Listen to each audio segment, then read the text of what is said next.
गोंदिया जिल्ह्याच्या देवरी तालुक्यातील Chichgad police station अंतर्गत येणाऱ्या गोटनपार गावात 19 एप्रिलला एका लग्न समारंभात आलेल्या 12 वर्षीय मुलीला लग्न मंडपातून हुसकावून जंगलात घेऊन जात चिमुकलीवर अत्याचार करून तिची निर्गुण हत्या करण्यात आली आहे। या घटनेला 6 दिवस उलटून देखील अद्यापपर्यंत आरोपी पोलिसांच्या हाती लागले नसल्याने आरोपीला तत्काळ अटक करून कठोर शिक्षा द्यावी या मागणीसाठी गोंदिया जिल्ह्यातील आदिवासी संघटना एकवटल्या असून येत्या 8 दिवसात जर आरोपींना अटक केले नाही तर तीव्र जन आंदोलन करू अशा इशारा नॅशनल आदिवासी पीपल फेडरेशनच्या वतीने देण्यात आला आहे। घटनापर्यंत घटना घडलेली आहे आणि कमीत कमी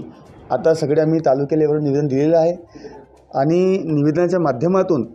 आम्ही संपूर्ण गोंदिया भंडारा जिल्ह्याला धरून गडचिरोली जिल्ह्याला धरून कमीत कमी 1 लाख जेवढं आमचं आंदोलन राहणार आहे आणि कलेक्टर आणि SP महोदयावर तो आमचं आंदोलन राहणार आहे। संपूर्ण बहुजन समाज आमच्या पाठीशी आहे। आमच्या सोबत आज राजीव ठाकरेजी जी आहेत आणि मराठा समाजाचे लोक काही आहेत आमच्यासोबत आणि सगळे राहणार आहेत। की जी घटना घडलेली आहे, 12 वर्षाची चिमुकली आहे,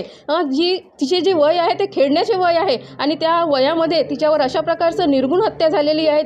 ती कोणत्याच स्वरूपामध्ये लोकांनी तिला एक्सेप्ट जी जिवंतही राहिली असती तरी लोकांनी तिला स्वीकार केलं नसतं, कारण की आमच्या समाजामध्ये आहे की एका स्त्रीला थोडासा जरी हात लागला तर तिला स्वीकार करण्यामध्ये कुणाचीही एवढी मोठी हिंमत होत नाही आणि ती मरण पावलेली आहे। तिला आम्ही श्रद्धांजली अर्पण करतो, पण तिला आम्ही श्रद्धांजली देऊन काम चालणार नाही। तर तिच्यावर जे अत्याचार केलेले जे नराधम आज इथे स्वतंत्ररित्या फिरत आहेत, जेव्हापर्यंत त्यांना पकडणार नाही आणि त्यांना कठोर अशी शिक्षा होणार नाही तेव्हापर्यंत आम्ही शांत बसणार नाही आणि सर्व समाज आदिवासी समाज तर आहेच, त्यासोबत सर्व समाजाने सुद्धा ह्या आंदोलनामध्ये सहभागी करायला पाहिजे आणि जन आंदोलन हा एकाच दिवसापुरता नाही तर तो सतत राहावा आणि सर्वांनी याला सहयोग द्यावा अशी माझी मनातील पूर्ण इच्छा आहे।